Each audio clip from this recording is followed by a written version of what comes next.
Good morning students, कैसे हैं? मैं जयपुर से डॉक्टर तृप्ति विजयवर्गीय एसएचएन सुबोध पीजी कॉलेज से आप लोगों का स्वागत करती हूं और उम्मीद करती हूं आपने मेरे यूट्यूब चैनल को सब्सक्राइब कर दिया है। नहीं किया है तो आप कर दीजिए, साथ में बेल आइकन प्रेस करना नहीं भूलना है।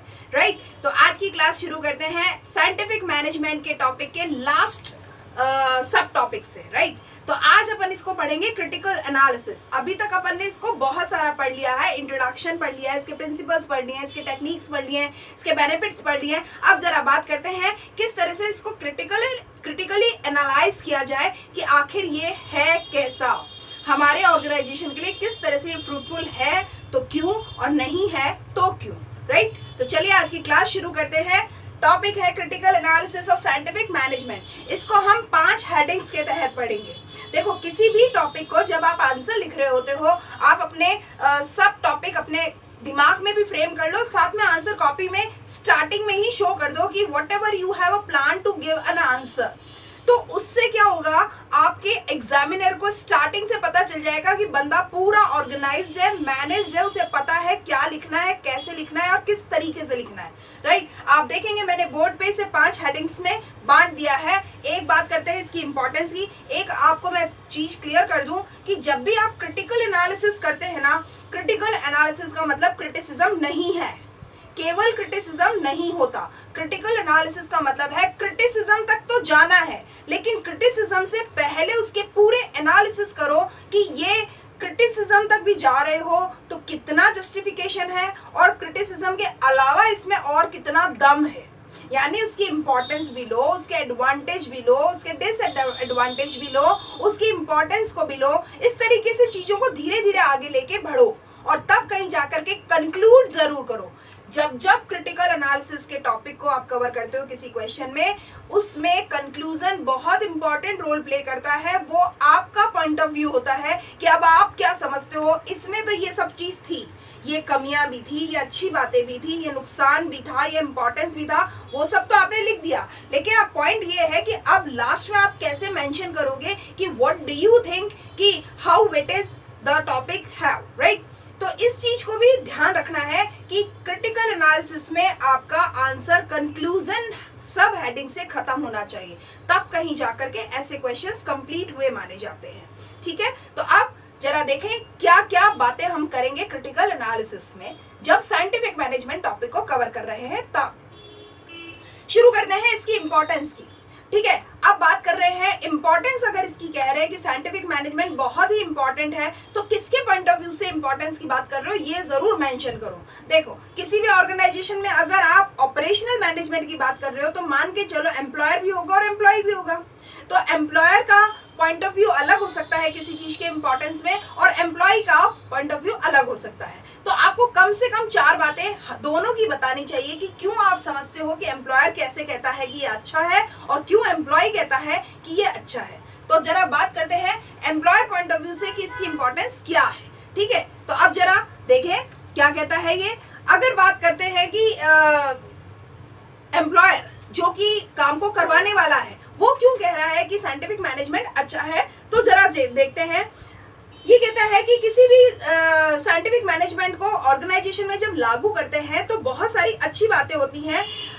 ये डिफिकल्टी को इंट्रोड्यूस करता है, यानी कि इनोवेशन को भी इंट्रोड्यूस करता है। जब कभी हम किसी परेशानी को यूं कहना चाहिए, परेशानी को अगर हम फैलाते हैं, ट्रबल को या प्रॉब्लम को जब हम फैलाते हैं, यानी उसके ऊपर डीप एनालिसिस करते हैं, तब कहीं जाकर के हम उस पर मंथन करके कुछ नया विचार दिमाग में लाएंगे। जैसा कि मैंने एक लास्ट टॉपिक में आपको बताया था कि यदि प्रॉब्लम नहीं होती तो कभी भी इनोवेशन भी नहीं होते। Without having a problem you can not innovate. तो ये एक इम्पॉर्टेंट चीज है कि एम्प्लॉयर ये कहता है साइंटिफिक मैनेजमेंट इसलिए इम्पॉर्टेंट है क्योंकि ये डिफिकल्टीज को रिमूव करता है, इनोवेशंस को इम्प्रूव करता है, इनोवेशंस को एनहेंस करता है, मोटिवेट करता है लोगों को नए सिरे से सोचने के लिए। क्योंकि कहीं ना कहीं कोई प्रॉब्लम से ओवरकम अगर होना है तो हमें कुछ नए सिरे से सोचना ही पड़ेगा। लेटेस्ट एग्जाम्पल मैं आपको बता रही हूँ, जैसे कोविड-19। अभी जो करंट सिचुएशन हमारे आसपास घूम रही है, that is the horrible thing is कोविड-19। अब कोविड-19 ने हमारी लाइफस्टाइल को बदल दिया, हमारे इकोनॉमिक को बदल दिया, हमारे थॉट प्रोसेस को चेंज कर दिया है, हमारी फूड स्टाइल को चेंज कर दिया है, हमारा टोटल चेंज हो चुका है। किसी ने भी 2-3 महीने पहले नहीं सोचा था कि कुछ इस तरीके की परिस्थितियां हो जाएंगी कि हम घर में बंद हो जाएंगे, इकोनॉमिक का पहिया एकदम से रुक जाएगा, हम लोग कुछ नहीं करेंगे, सब जगह लॉकडाउन हो जाएगा। और इन चीजों ने धीरे धीरे हमें सोचने के लिए मजबूर किया कि हम कहाँ एक संडे के दिन भी घर में रहना नहीं पसंद करते और कहाँ हम पूरे 60-65 दिन पूरी तरह से घर में लॉक हो करके रहे थे। कुछ नहीं, सब कुछ थम सा गया था लगभग। तो ये जो चीज है, एक नई सोच ने जन्म दिया था कि ऐसा करना पड़ेगा, लॉकडाउन करना पड़ेगा, समय की डिमांड है। और अब जब लॉकडाउन अनलॉक किया गया है, तब भी किस तरह से धीरे धीरे स्थिति को कंफर्टेबल मोड पे लाने की कोशिश की जा रही है, वो भी एक इनोवेशन ही है। लोगों ने नए सिरे से सोचना शुरू किया। जब तक कोई प्रॉब्लम नहीं होगी तब तक कुछ नया नहीं सोच सकते हम, ठीक बात है। तो एम्प्लॉयर ने एक बात ये कह दी। दूसरा ये कहता है कि साइंटिफिक मैनेजमेंट वो है जो हमारी एफिशिएंसी को भी इंप्रूव करता है। हम कुछ कर सकते हैं, हमें पता ही नहीं था जब तक कि हमने कुछ किया ही नहीं। एक बहुत इंपॉर्टेंट चीज है कि इसकी इंपॉर्टेंस इसलिए भी बढ़ जाती है कि हम अपनी कैपेबिलिटीज की आइडेंटिफिकेशन ही केवल तब करते हैं जब हम साइंटिफिकली कुछ सोचते हैं। कोई ना कोई चीज के पीछे जब हम कोई काम को करने या ना करने का सोचते हैं, तो हम उसके पीछे उसके क्यों को ढूंढते हैं। क्यों कर रहा हूं मैं, क्यों नहीं कर रहा हूं। आजकल के लोग जो है वो रैशनल डिसीजन मेकिंग करते हैं, और रैशनल डिसीजन मेकिंग का मतलब होता है आप कुछ भी डिसीजन मेकिंग करो, चाहे हाँ में चाहे ना में, लेकिन ये जरूर पता होना चाहिए मैं क्यों हाँ कर रहा हूँ और क्यों ना कर रहा हूँ। सिर्फ इसलिए नहीं हाँ करना है क्योंकि लोग भी कर रहे हैं, या इसलिए नहीं ना करना है कि लोग भी कर रहे हैं, या लोग पसंद नहीं करते इसलिए अपने को भी अब नहीं करना चाहिए। नहीं, ना कर रहा हूं तो मुझे पता होना चाहिए मैं ना क्यों करता हूं, और मैं अगर हाँ करता हूं तो मुझे पता होना ही चाहिए कि मैं हाँ क्यों करता हूं। तो ये जो रैशनल डिसीजन मेकिंग को इम्प्रूव किया है वो इसी ने किया है, साइंटिफिक मैनेजमेंट ने। इसके अलावा ये कहता है एम्प्लॉयर इसलिए भी इसको पसंद करते हैं, इसकी इंपॉर्टेंस को मानते हैं, क्योंकि इसने स्पेशलाइजेशन को इंपॉर्टेंस दी है। किसी भी व्यक्ति में कुछ ना कुछ खास बात है, उसकी खास बात को पहचान करके उसी काम को उसे दे दो, उसमें प्रोफिशिएंसी नजर आने लग जाएगी, उसकी एफिशिएंसी इंप्रूव होने लग जाएगी, रिडक्शन ऑफ कॉस्ट नजर आने लग जाएगा, इंप्रूवमेंट ऑफ क्वालिटी होने लग जाएगी। ये सारी चीजें हैं वो स्पेशलाइजेशन की। तो एक एम्प्लॉयर ये मानता है कि सिर्फ कमी रह जाती है, हम लोगों के आइडेंटिफाई नहीं करते उसमें स्पेशल बात क्या है। तो एम्प्लॉयर इसलिए भी इस साइंटिफिक मैनेजमेंट थ्योरी को पसंद करता है क्योंकि ये division of work plus specialisation को इंपॉर्टेंस देती है, ठीक बात है। अब जरा बात करते हैं एम्प्लॉय पॉइंट ऑफ व्यू से कि ये क्यों खास मानी जाती है। देखो, अगर एक एम्प्लॉय को उसका एम्प्लॉयर ये समझ ले कि मुझ में क्या खास बात है और मैं क्या खास काम कर सकता हूँ, और वही खास काम उस व्यक्ति को दे दिया जाए, तो उससे ज्यादा बेहतर और कुछ हो ही नहीं सकता। वो एम्प्लॉय इसलिए खुश हो जाता है क्योंकि as per the specification of the quality उसको आप रेम्यूनरेट करने लग जाते हो। क्यों मैनेजर को हजारों लाखों में सैलरी मिलती है, और क्यों एक मजदूर को शायद 100 सैकड़ा भी नहीं कहना चाहिए और 1000 रुपए ज्यादा से ज्यादा मान लीजिए कि उसको मजदूरी मिलती है। क्यों? जबकि उसमें फिजिकल मेहनत वो ज्यादा करता है, जबकि एक मैनेजर मेंटल मेहनत ज्यादा करता है। तो यहाँ पे ये कहता है कि उसके स्पेशलाइजेशन की वजह से ही, उसके उस मेंटल एबिलिटी की वजह से ही उसको रेम्यूनरेट किया जा रहा है, उसका कंसिडरेशन उस हिसाब से तय होता है। तो एम्प्लॉय इसलिए खुश होता है क्योंकि उसकी क्वालिटी को पहचान कर उसको डिफरेंशियल पीस रेट के हिसाब से जिस तरीके से रेम्यूनरेट किया जाएगा उससे वो खुश होता है, ठीक बात है। सेकंड बात है, एम्प्लॉय के पॉइंट ऑफ व्यू से कहते हैं जब काम को बांट दिया जाता है और टीम के रूप में काम किया जाता है और हर चीज का स्टैंडर्डाइज किया जाता है, तो हर एक व्यक्ति को काम को करने में मजा आता है, क्योंकि उसके ऊपर थॉट प्रोसेस लगा हुआ होता है, एक डीप थॉट प्रोसेस होता है, और हर चीज की कमी को सुधारने की पूरी तरह से प्रोसेसिंग होती है। ऐसा नहीं होता कि केवल एक सोच लिया और काम को शुरू कर दिया। उस काम को शुरू करने से भी पहले बहुत अच्छी प्लानिंग होती है, और काम को करने से पहले की सोच से पहले भी एक अच्छी प्लानिंग होती है, राइट। तो इसलिए एक एम्प्लॉय भी बहुत खुश होता है कि साइंटिफिक मैनेजमेंट में क्योंकि लॉजिकल चीजें हैं, उसके पीछे तर्क है, उसके पीछे रीजन और रिजल्ट्स हैं, इस वजह से वो एम्प्लॉय भी सोचता है कि ऐसे ही कोई निर्णय नहीं लिया जाता है, और काम में क्वालिटी को इंप्रूव करने के लिए उस पर्सन का भी डेवलपमेंट किया जाता है, इसलिए वो खुश होता है। इसलिए तो हमने ये दोनों बात कर ली कि एम्प्लॉय पॉइंट ऑफ व्यू से और एम्प्लॉयर पॉइंट ऑफ व्यू से इसकी इंपॉर्टेंस क्या है। जरा अब आगे बात करते हैं एडवांटेज की बात।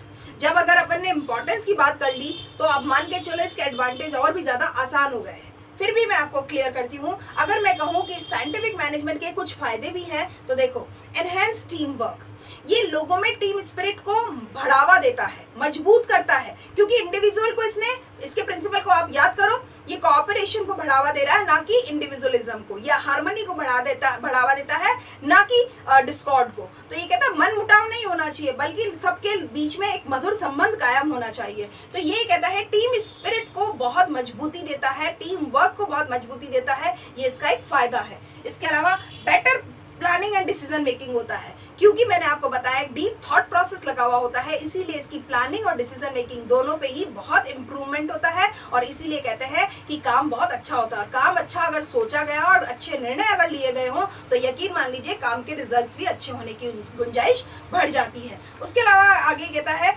Improve work efficiency. Definitely, as per the specification, if the work is allocated to the specific person, the work efficiency should be improved. तो ये एक इम्पॉर्टेंट चीज है, अगर एक व्यक्ति को उसकी क्वालिटी के हिसाब से काम को बांटा जाए और उस काम के एफिशिएंसी को इम्प्रूव किया जाए तो क्वालिटी भी बढ़ती है उस वर्क की, और उस वर्कर की भी एफिशिएंसी इम्प्रूव होती है, उसकी प्रोडक्टिविटी इंक्रीज होती है। तो ये चीज उस ऑर्गेनाइजेशन में डायरेक्टली और इनडायरेक्टली दोनों ही तरह से बेनिफिशियरी का काम करती है, क्योंकि ऐसे लोग भी बहुत स्किल्ड हो जाते हैं, और ऐसे स्किल्ड लोगों की परफॉर्मेंस से ऑर्गेनाइजेशन भी बहुत अच्छा रन करती है, राइट। आगे बात करते हैं रिड्यूस वेस्ट।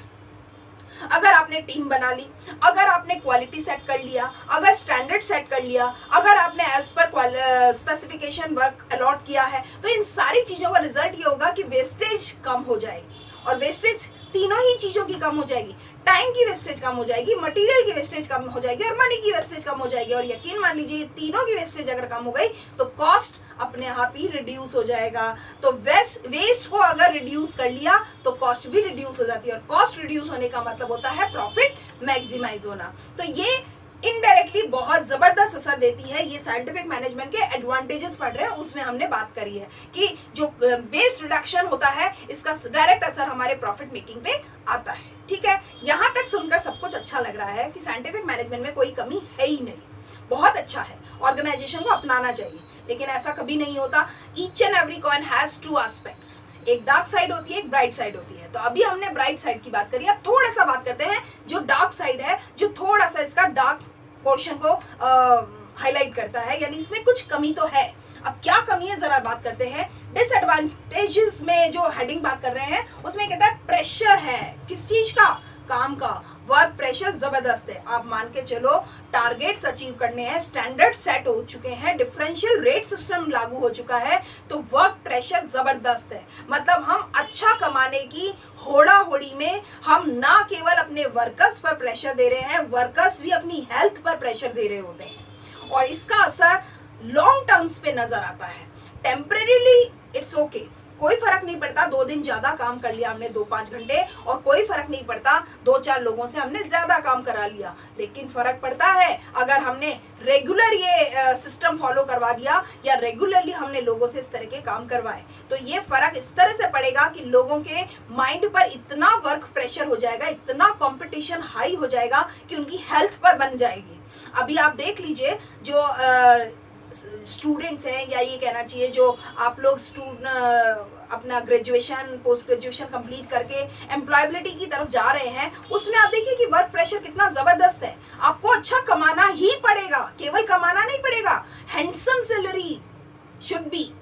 तो ये जो एक प्रेशर है ना, ये आपको एक बेहतरीन जिंदगी जीने में हमेशा एक हर्डल पैदा करता है। तो ये एक डिसएडवांटेज की बात कर रहे हैं कि एक्सेसिव वर्क प्रेशर हमेशा नेचुरल परफॉर्मेंस में एक बाधा का काम करता है, राइट। अब दूसरी बात करते हैं में डीमोटिवेशन। एम्प्लॉइज जो होते हैं ना, वो डीमोटिवेट होने लग जाते हैं, और डीमोटिवेशन का मतलब है उनका उत्साह खत्म होने लग जाता है। इतना ज्यादा वर्क का प्रेशर होगा कि कुछ समय बाद में उनका उत्साह खत्म हो जाएगा। वो ये सोचेंगे मैं क्यों कर रहा हूँ, मैं इतनी भागा दौड़ी क्यों कर रहा हूँ, क्या मिलेगा, मेरा शरीर बर्बाद हो रहा है, मेरी फैमिली को मैं टाइम नहीं दे पा रहा, ऐसा पैसा कमाकर मैं क्या करूंगा। तो ये जो चीज अगर आ गई ना, तो ये डीमोटिवेशन को इंडिकेशन देती है। तो ये एक इसका नुकसान है। इतना हाई वर्क प्रेशर रहता है और इतना ज़्यादा लोगों को मशीन की तरह से यूज़ किया जाता है, ह्यूमन फैक्टर को इग्नोर करते हुए मैकेनाइजेशन को इतना ज़्यादा एम्फोसाइज किया जाता है कि लोग डीमोटिवेट होने लग जाते हैं। ठीक है, अब आगे की बात करते हैं। स्ट्रिक्टनेस और स्ट्रेस भी है। अभी मैंने बताया जब वर्क प्रेशर है तो स्ट्रेस तो है ही है, और स्ट्रिक्टनेस भी है, यानी आपके ऊपर कड़ी निगाह है, आपको ये काम करना ही पड़ेगा, आप जरा भी ऐसे ही बैठ नहीं सकते, आपके शरीर में दर्द नहीं हो सकता, आपके फैमिली में कोई प्रॉब्लम नहीं हो सकती, आपकी फैमिली को आपकी ज़रूरत ऑर्गेनाइजेशन से ज़्यादा नहीं हो सकती। इस तरह की जो स्ट्रिक्टनेस है ना, ये बहुत ज़्यादा डीमोटिवेशन का काम करते हैं, और एक वर्कर एक समय के बाद एक हैंडसम सैलरी या एक अच्छे रेम्यूनरेशन को भी ठुकरा सकता है, क्योंकि उसे लगता है अगर मैंने मेरी फैमिली को क्वालिटी टाइम नहीं दिया, अगर मैंने मेरी अपनी हेल्थ को क्वालिटी टाइम नहीं दिया, तो ऐसा पैसा कमा करके मैं क्या करूंगा। क्योंकि अल्टीमेटली उसे भी पता है कि जिंदगी में जब तक हूं तभी तक पैसे का यूज है, इस जिंदगी के बाद इस पैसे का मेरे से कोई लेना देना नहीं है, मैं साथ नहीं लेके जाऊंगा। तो उसे ये लगता है अगर इस जिंदगी का ही मैंने इस पीरियड को कम कर दिया तो ऐसा पैसा कमा करके क्या करेंगे। तो ये जो स्ट्रिक्टनेस है और ये जो स्ट्रेस है, ये एक व्यक्ति को नुकसान देता है, और यही इसका एक बहुत बड़ा नुकसान है, क्योंकि इसने मानवीय जो अप्रोच है उसको बहुत ज़्यादा ओवरलुक किया है साइंटिफिक मैनेजमेंट की थ्योरी ने, और इस आदमी को औजार बना दिया है। और औजार और मशीन बना देने की वजह से एक औजार और मशीन में हो सकता है कि इमोशंस नहीं होते, सेंसेशंस नहीं होते, लेकिन मशीन नहीं है मानव, और इंसान जब मशीन नहीं है तो उसको आप सेंसेशन लेस या इमोशन लेस नहीं मान सकते। जबकि एम्प्लॉयर ये मान लेता है कि इसके तो कभी दर्द होगा नहीं, इसकी तो कोई फैमिली है ही नहीं, इस तरीके की चीज़ों ने उसको नुकसान पहुंचाया होता है। तो स्ट्रिक्ट और स्ट्रेस हमेशा परेशान करता है। आगे बात करते हैं, कंप्लीट कंट्रोल है, मतलब ज़रा भी ढील नहीं है, क्योंकि साइंटिफिक मैनेजमेंट स्टैंडर्ड्स की बात करती है, और स्टैंडर्ड्स के बाद उनके एक्चुएशन को वो रिलेट करती है, वेरिएशंस को वो शो करती है। तो आप मान के चलिए कि ये बहुत ज़्यादा कंट्रोल कर रही है, और जो इतना ज़्यादा अगर ये कंट्रोल कर रही है तो ये परेशान करता है एक एम्प्लॉय को। ठीक है, अब थोड़ा आगे बढ़ते हैं। अभी मैंने आपको इसकी इंपॉर्टेंस बता दी, एडवांटेज भी बता दी, डिसएडवांटेज भी बता दी। जरा अब बात करते हैं इसके क्रिटिसिज्म की, यानी इसको हमने ये पढ़ लिया, अब यहाँ तो समझ में आ गया कि इसमें कमियां भी हैं। तो इसका मतलब इतनी कमियां हैं तो लोगों ने इसकी क्या निंदा की है, एक्सपर्ट लोगों ने इसके बारे में क्या कहा है। इन्होंने कहा है कि अगर ओनर के पॉइंट ऑफ व्यू से कहोगे तो भी इसमें कमी है, और अगर जो वर्कर है उसके पॉइंट ऑफ व्यू से कहोगे तो भी इसमें कमी है। तो किस तरह की कमी है जरा ध्यान दीजिएगा। ये कहते हैं, अगर वर्कर के पॉइंट ऑफ व्यू से कहेंगे तो ये कहता है कि जो इसकी प्रोडक्टिविटी इंक्रीज करने की जो बात करते हैं, ये अननेसेसरी प्रेशर डाल रहा है एक इंसान के ऊपर, और ये कहता है एक अनएम्प्लॉयमेंट टूल के जैसे यूज किया जाता है। ठीक है, तो ये कहता है ओनर जो है एक तरह का लोगों के ऊपर दबाव बनाता है कि अगर आप काम नहीं करेंगे तो आपको निकाल दिया जाएगा। ठीक है, आपको ध्यान है मैंने स्टार्टिंग में भी एक चीज बताई थी कि साइंटिफिक मैनेजमेंट में जो शोल्डरिंग हुआ था, शोल्डरिंग ने ये कहा था कि अगर हम लोग ज्यादा अच्छा काम करेंगे तो फालतू ही हमारे जॉब्स के परसेंटेज कम हो जाएंगे, क्योंकि अगर ज्यादा अच्छा काम कर दिया तो हमारे एम्प्लॉयर को ये पता चल जाएगा कि काम इतना अच्छा हो सकता है, तो केवल उन्हीं लोगों को रखा जाएगा जो अच्छा काम करेंगे, और जो एवरेज काम या बिलो एवरेज काम करेंगे उन्हें हटा दिया जाएगा। तो ऐसा वो नहीं चाहते थे कि हम में से किसी के भी साथ ऐसा हो, तो इसीलिए लोग ज्यादा बेहतर काम करना पसंद ही नहीं करते थे। तो इसका क्रिटिसिज्म किया गया था कि ये इसने जो मैन को मशीन की जगह पे रख दिया था ना, इस वजह से इसमें अनएम्प्लॉयबिलिटी का जो टूल की तरह से जो इस्तेमाल किया गया था, ये बहुत ही खराब काम कर रहा था। दूसरा ये कहते हैं, अगर बात करें कि ओनर के पॉइंट ऑफ व्यू से बात कर रहे हैं, तो ओनर ये कहता है ये बहुत ही खर्चीला है, बहुत एक्सपेंसिव सिस्टम है, क्योंकि स्टैंडर्ड सेट करने पड़ते हैं, बहुत सारे स्टडीज करनी पड़ती हैं, और बहुत सारे स्पेसिफिकेशंस लागू करने पड़ते हैं, इसलिए ये टाइम कंज्यूमिंग भी है और ये मनी कंज्यूमिंग भी है। राइट, तो इस वजह से ये बहुत ही खर्चा डिमांड करता है। इसके अलावा अगर बात करें तो ये कहता है वर्क स्टडी को एनफोर्स करना, या किसी भी दूसरी मोशन स्टडी को, मेथड स्टडी को, इन सबको अप्लाई करने के लिए भी एक्सपर्ट्स की ज़रूरत होती है, तो इसलिए भी ये बहुत ज़्यादा खर्चा मांगता है। अब इसके अलावा ये कहता है कि ये क्वालिटी का जो बात कर रहा है ना, इससे क्वालिटी इंप्रूव होने की बजाय क्वालिटी डिस्ट्रॉय हो रही है। ये भी एक जो ओनर है उसके लिए एक पॉइंट है कि हम चाहते तो थे कि क्वालिटी इंप्रूव हो, लेकिन एक्चुअली व्यक्ति ने अपना नेचुरल परफॉर्मेंस देना भी बंद कर देता है, इसलिए भी ये कहा जाना चाहिए कि क्वालिटी लेस वर्क होने लग जाता है। इसकी क्रिटिसिज्म इस बात से भी की गई है कि खर्चा भी उठा और उसके बावजूद भी इसकी गारंटी नहीं है कि लोग इतना अच्छा बेहतर काम करेंगे। ठीक है, ये तो हुई ओनर के पॉइंट ऑफ व्यू से इसकी क्रिटिसिज्म। अगर बात करें वर्कर्स के पॉइंट ऑफ व्यू से, तो ये कहता है वर्कर्स के पॉइंट ऑफ व्यू से सबसे इंपॉर्टेंट चीज है, क्योंकि वर्कर को टूल की तरह से इस्तेमाल किया गया था, तो इसका एक्सप्लॉयटेशन बहुत जबरदस्त है। यानी शोषण इतना जबरदस्त हुआ है कि उसको ये जो पैसे का लालच दिया गया है कि इतने टारगेट अचीव करोगे तो इतना पैसा आपको मिलेगा, ये चीज उसका एक तरह से शोषण कर रही है, और वो व्यक्ति खुद भी अपना शोषण करने लग जाता है। उसे ये लगता है अगर मैंने थोड़ा सा और ज्यादा काम किया तो मुझे इतना ज्यादा और मिल जाएगा। तो ये जो अपने ऊपर ही वो जो प्रेशर क्रिएट कर रहा है और जो एम्प्लॉयर भी उसके ऊपर प्रेशर क्रिएट कर रहा है, इसका फर्क ये पड़ता है कि सोशल लाइफ उसकी खत्म होने लग जाती है और उसकी हेल्थ बहुत जबरदस्त डाउन होने लग जाती है। राइट, उसके अलावा ये कहता है कि जो बहुत ज्यादा स्पेशलाइजेशन की बात करिए ना, तो जो लोग एवरेज क्वालिटी के लोग हैं उनके अंदर एक स्ट्रेस आ जाता है, एक डिप्रेशन वाली भावना आ जाती है। ये भी एक वर्कर के पॉइंट ऑफ व्यू से इसकी क्रिटिसिज्म की गई थी। दूसरी बात आगे की कहते हैं कि इसने ह्यूमन फैक्टर को बहुत जबरदस्त इग्नोर किया है। मैकेनाइजेशन को इतना ज्यादा इसने एम्फोसाइज किया है कि ह्यूमन फैक्टर अपने आप ही इग्नोर हो गया है, और इग्नोर हो जाने की वजह से लोग अपने आप को बहुत ही कहना चाहिए नकारा मानने लग जाते हैं, और ये depression social point of view से बहुत खराब असर देता है। राइट, अब आगे की बात करते हैं कंक्लूजन की बात कर रहे हैं, यानी अब आप इसको पूरा देख लिया, अब ओवरव्यू देखने के बाद आप क्या कहते हो कि ये क्या है। देखो, कंक्लूड फॉर्म में ये कहता है कुछ भी कह लो कि इसमें कमी है या नहीं है, कुछ भी कह लो कि इसमें औजार की तरह से आदमी को इस्तेमाल किया गया है, लेकिन फैक्ट ये है कि ऑर्गेनाइजेशंस इसको बहुत पसंद करती है। और ऑर्गेनाइजेशंस के पसंद करने का कारण ही यही है क्योंकि हम इसमें साइंटिफिकली थॉट प्रोसेस को लागू कर रहे हैं, इसमें स्टैंडर्ड्स को सेट कर रहे हैं, इसमें स्पेशलाइजेशन को इम्प्रूव कर रहे हैं। इस वजह से एम्प्लॉयर्स बहुत ज्यादा पसंद करते हैं साइंटिफिक मैनेजमेंट को। और इसका एक आपको बढ़िया एग्जांपल दे रही हूँ, आप मैकडोनल्ड्स जाते हैं और मैकडोनल्ड्स जाते हैं, आपको पूरा मालूम होगा कि 64,000 से भी ज्यादा पूरी दुनिया में इसके आउटलेट्स हैं। और जो 64,000 से भी ज्यादा जो आउटलेट्स हैं, अगर आप कभी भी चाइना के मैकडी में चले जाइए, इंडिया के मैकडी में चले जाइए, इंडिया में भी साउथ इंडिया के मैकडी में जाइए, नॉर्थ इंडिया के मैकडी में जाइए, व्हाट विल यू गेट? आपको क्या दिखेगा? आपको दिखेगा वहां का जो वर्क कल्चर है वो सेम है, वहाँ का जो वेज सिस्टम है, जो इंसेंटिव्स देने का जो तरीका है वो सिस्टम सेम है, ट्रेनिंग देने का तरीका सेम है, किस तरीके से कस्टमर्स को डील करना है वो चीज़ सेम है। और तो और वो लोग किस तरीके से मार्केटिंग कर रहे हैं कि आप ये चीज़ देखिए कि अगर आप किसी यूरोप की साइड पे जा रहे हैं तो वहाँ के फूड कल्चर के हिसाब से, फूड हैबिट्स के हिसाब से मैकडी के जो भी आप चीज़ें लेंगे उसमें उस टेस्ट को वो देते हैं। और अगर आप नॉर्थ इंडिया, साउथ इंडिया कहीं भी जाते हैं तो as per the localised taste they provide their services.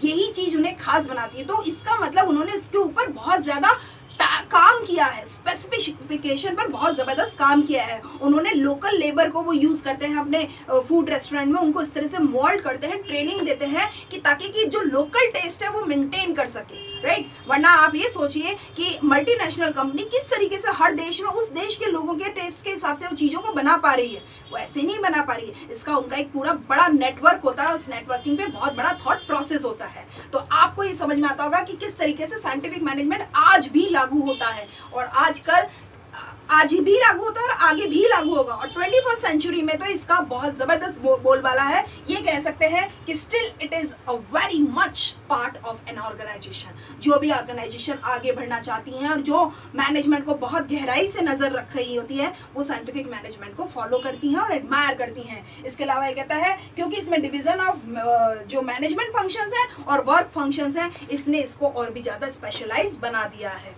और आपको एक एग्जाम्पल के जरिए मैंने आपको मैकडी का एग्जांपल दे दिया है, और भी बहुत सारी ऐसी कंपनीज हैं, ऐसी ऑर्गेनाइजेशंस हैं जो अपने जो कस्टमर्स हैं उनको ध्यान में रख करके अपने एम्प्लॉइज को इस तरह से मोल्ड करती हैं कि उनकी quality services and quality goods वो मार्केट में प्रोवाइड कर सके। राइट, तो इसका मतलब ये है हमने साइंटिफिक मैनेजमेंट को समझ लिया है पूरी तरीके से, और लास्ट कंक्लूड ये करते हैं कि ये बेहतर भी है और ये प्रेशर भी देता है। डिपेंड करता है आप बेहतर कितना बनाते हो और प्रेशर कितना करते हो। अगर इसके बीच में एक प्रॉपर बैलेंसिंग कर लिया जाए तो it is very good for the organisation, not only but also the society, right. तो मुझे उम्मीद है कि आपको ये टॉपिक पूरी तरह से समझ में आया होगा और पसंद भी आया होगा। तो keep watching my videos regular. Thank you.